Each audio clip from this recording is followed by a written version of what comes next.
Bonjour et bienvenue. Les 2 dernières semaines ont été vraiment marquées par une activité intense en Asie de l'Est. Oui, tout à fait.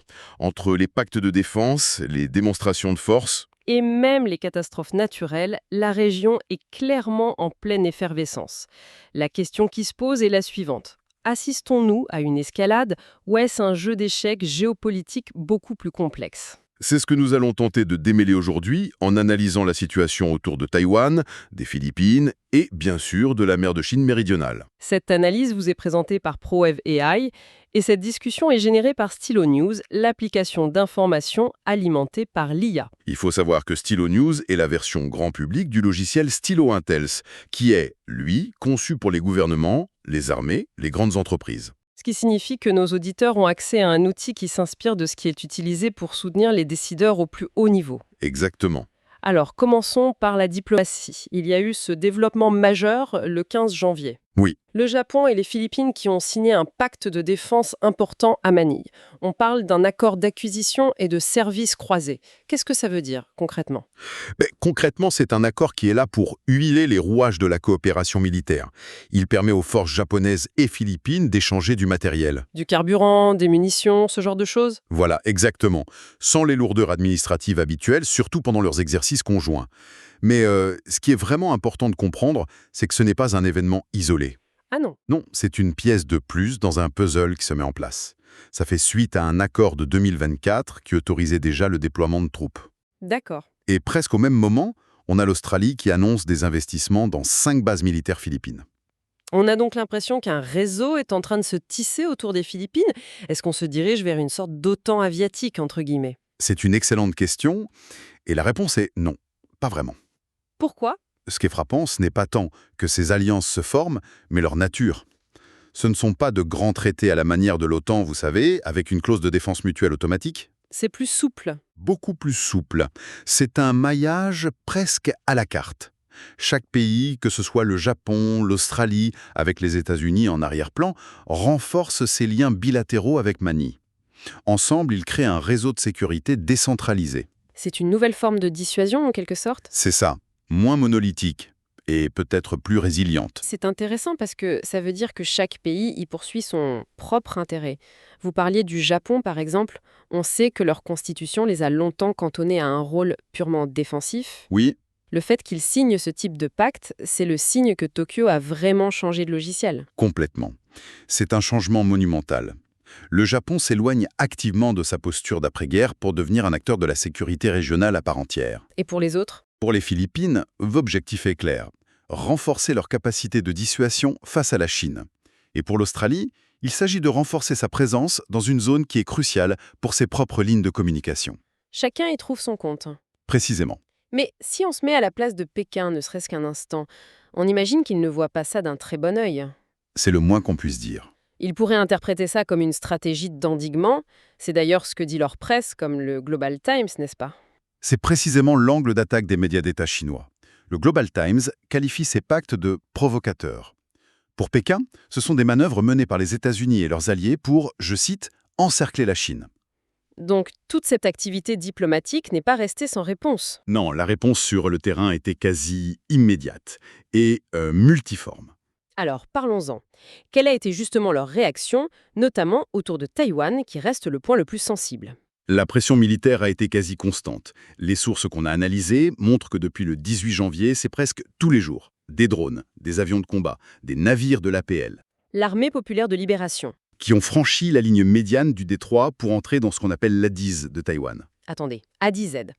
Pour ceux qui ne sont pas familiers, cette zone d'identification de défense aérienne, ce n'est pas encore l'espace aérien souverain, c'est bien ça? Exactement. C'est une excellente clarification. L'espace aérien souverain, c'est votre maison. L'ADIZ, c'est votre jardin. D'accord. Y entrer, c'est comme sonner à votre porte sans y être invité. Ce n'est pas une agression directe, mais c'est une façon de tester les réflexes, de fatiguer les défenses qui doivent faire décoller leurs chasseurs à chaque fois. Une tactique d'usure. Oui, et surtout de normaliser sa présence dans une zone qui était autrefois respectée. Mais attendez, parce que les sources mentionnent quelque chose d'encore plus inhabituel. Le 28 janvier, il est question de 2000 bateaux de pêche, Oui, formant un blocus de 466 km, pas des navires militaires, des bateaux de pêche. Ça semble surréaliste. C'est pourtant une tactique bien réelle et de plus en plus utilisée. C'est ce qu'on appelle la milice maritime. La milice maritime. Ce ne sont pas des navires de guerre gris, mais des milliers de bateaux de pêche bleus, souvent avec des coques renforcées et un équipage qui a reçu une formation militaire. Et quel est le but? L'idée pour Pékin, c'est de créer un dilemme impossible pour Taïwan. Si les forces taïwanaises tirent, elles attaquent des civils, ce qui serait un désastre d'image et pourrait servir de prétexte. Et si elles ne font rien? Leurs ports peuvent être bloqués de fait. C'est le cœur de la guerre hybride. Paralyser l'adversaire en rendant la situation trop floue pour une réponse militaire classique. C'est une stratégie incroyablement sophistiquée. Et cette pression, est-ce qu'on la voit aussi ailleurs qu'autour de Taïwan? Oh oui, très clairement en mer de Chine méridionale. Le 31 janvier, l'APL a mené des patrouilles près du récif de Scarborough, un point chou très contesté avec les Philippines. Et quelques jours avant, le 26 janvier, le plus grand navire des garde-côtes chinois, un bâtiment de 12 000 tonnes surnommé le Monstre. Le Monstre? Oui, par les observateurs. Il a été repéré près des îles Battants aux Philippines, qui sont géographiquement très proches de Taïwan.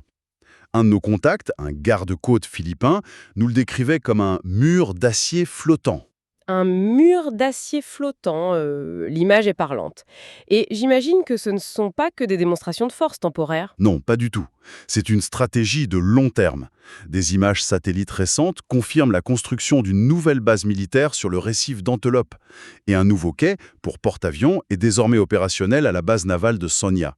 C'est la tactique du salami slicing, n'est-ce pas? On prend de toutes petites tranches, une par une. C'est exactement ça. Chaque tranche est si petite que personne ne veut déclencher une guerre pour ça.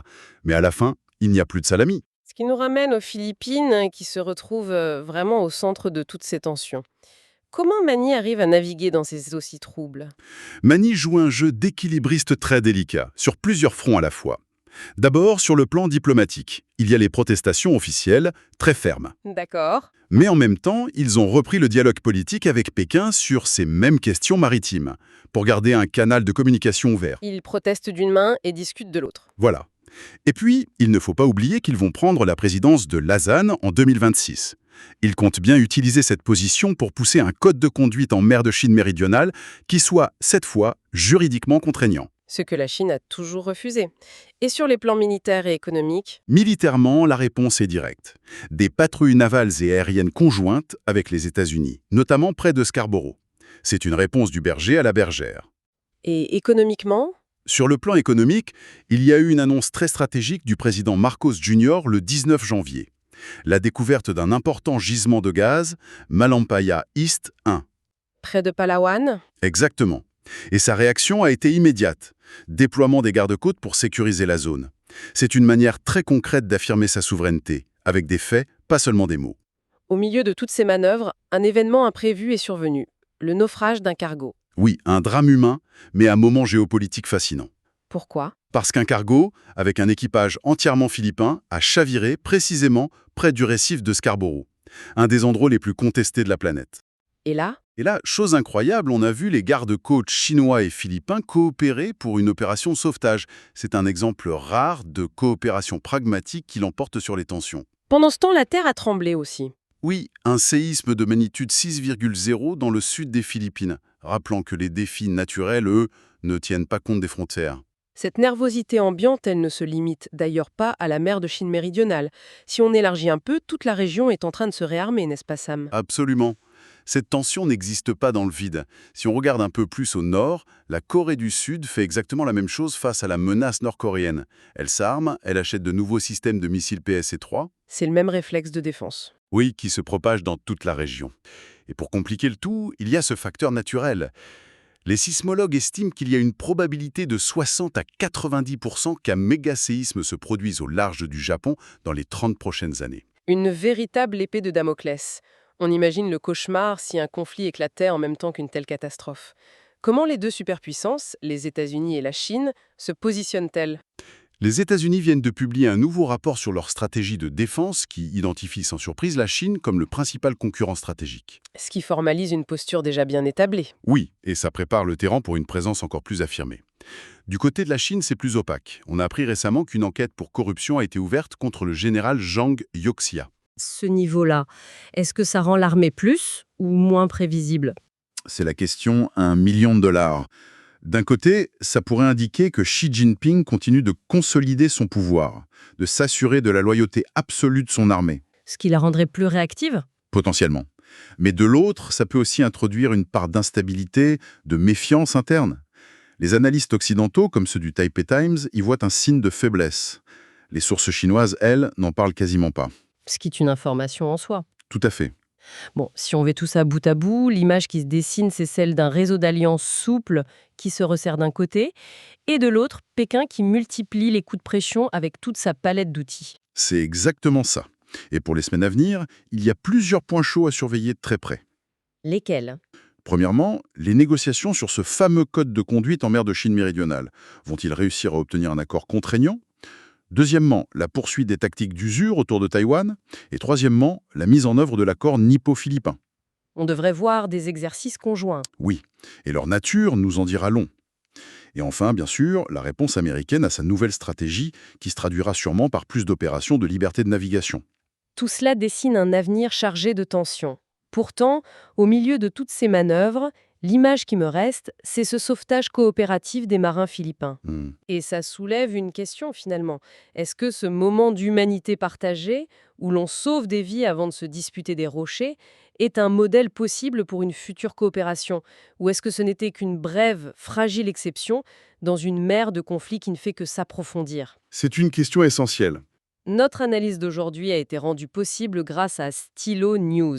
Stylo News est une application, mobile et sur ordinateur, que l'on peut télécharger pour créer ses propres bulletins d'information personnalisés à partir de centaines de sources traditionnelles et de la plateforme X. Pour obtenir des informations à la demande alimentées par l'IA, il est possible de s'abonner à Stylo News sur www.stylonews.com. Merci de nous avoir écoutés. S'il y a des sujets que vous aimeriez que nous explorions dans de futures analyses, n'hésitez pas à nous en faire part.